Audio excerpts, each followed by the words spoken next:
Hello! I thought I would share this with you as I've had a couple of conversations with people around the same subject over the last few days around the change, not the change, any change. As human beings, we're all seeking gradual or steady or regular improvement, like the post I popped up in the group at the weekend.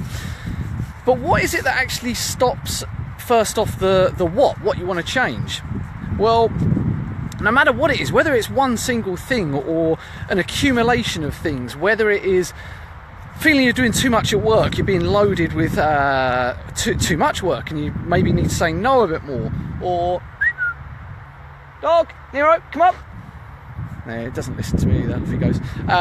Whether it's work, whether it's that you feel you need to start doing more workouts, whether you need to start drinking less during the week, whether you need to be going to bed a little bit earlier, whether it's an accumulation, as I say, whether it's an accumulation of all of those, quite often what can happen is it can become very overwhelming. It can almost feel like you're operating at 100 miles an hour too fast, which is one of the three things that pushes us into stress mode. And if you think about it, if you're driving, I'm sure we've never driven at 100 miles an hour before, but when you're driving at 100 miles an hour, what's going on? You have your sole focus just on straight ahead, hopefully. Straight ahead, and you're not really taking in the things that are going on around you, the common sense stuff. Obviously there's some common sense because you're having to drive at 100 miles an hour, but you are literally just tunnel vision. You can focus on one single thing, and that quite often happens when you are feeling a bit too fast in day-to-day life, in that you want to make some changes, but I haven't got time to stop, And quite often, even with the analogy of driving, the best thing to do is slow down, and then you can, especially if you're lost on a journey, you're just ploughing straight ahead. But if you can slow down, you can then start to, okay, let's have a look around, see where we are and take it from there. So when you've got your, come on, this way, look at it, nobody listens. So once you know your what, and you can change it from there, the thing is the when. And what you're looking to actually do, oh, hello, no, I've not lost you, I thought I'd broken out from there. Come on, is to almost break it down. Because let me give you a little analogy. The other week at half term, we went to Wales and we climbed, not so massive, but a couple of mountains on there. If we said to the kids at the beginning, look up there, that's where we're going, it will seem hugely overwhelming. With like a 13 and a 10-year-old, there would have been lots of moaning going on about, oh, it's going to take forever. And we are no different.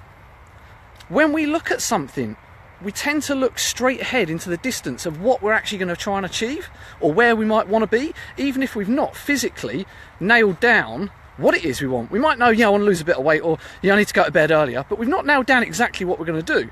And so therefore it seems right in the distance. It is too far away. And any time something is too far away from us or feels like it's too much of an achievement, we're not going to stick with it. We are not going to stick with it because, as I said at the beginning, we're creatures of sort of habit. We like our routines. We like the fact that we want to improve, but equally we're operating most of the time in the now. And so anything too far ahead is just too far. So the best thing to do is start breaking things down. With the little walk that we did, we sort of chatted to them as we were going along, not looking ahead because, again, if we try and skip too far ahead, that's when we lose our focus. So just chat little bits, use little markers. All right, when we get over there, we'll have a little break over there. Just break things down, chunk it down, because it makes things more manageable, and in our head, it makes it a lot more achievable. Whether it is, bedtimes, if you're going to bed at 1 in the morning, don't just say I'm going to go to bed at 10 now, or if you're not working out but you want to work out, it's pointless to say, all right, I'm going to go to the gym every day this week, New Year's resolutions. Again, it's not going to happen. It might happen 1 week, but it's not going to happen. Start breaking yourself in. Take small little chunks which aren't going to threaten your motivation and willpower. I've got a very well-behaved dog. And just start increasing from there and start building onto it. And also, congratulate yourself every time that you do little steps. Once you've completed a week of something, do something for yourself. Don't go in the reverse. So if you're cutting back on alcohol, don't give yourself a celebratory drink, but give yourself a little recognition, because those are the things that are going to keep spurring you on. So work out what it is you need to do. First of all, slow down. 100 miles an hour is not the way to go, even though it might feel there is no chance of slowing down. Slowing down will always give you more focus, more peripheral vision. Once you've done that, start chipping forwards. Okay, what's the first step I can do? Know what you want to achieve at the end, and what's the first step that I can do towards that? build on it again, build on it again. Just in my 4-week fat loss plan at the moment, it's not a marketing video, but I talked to them about rinse and repeat. You know, don't continually be looking for, I need to have a new meal tonight, need to have a new meal tonight. Again, creates overwhelm. If you're looking for 7 meals for a week, that's going to create overwhelm. Maybe stick with the same breakfast for 2 or 3 days, then put another one in, then go back to it again. Help yourself out, because again, if you don't help yourself out, no one else is going to as well.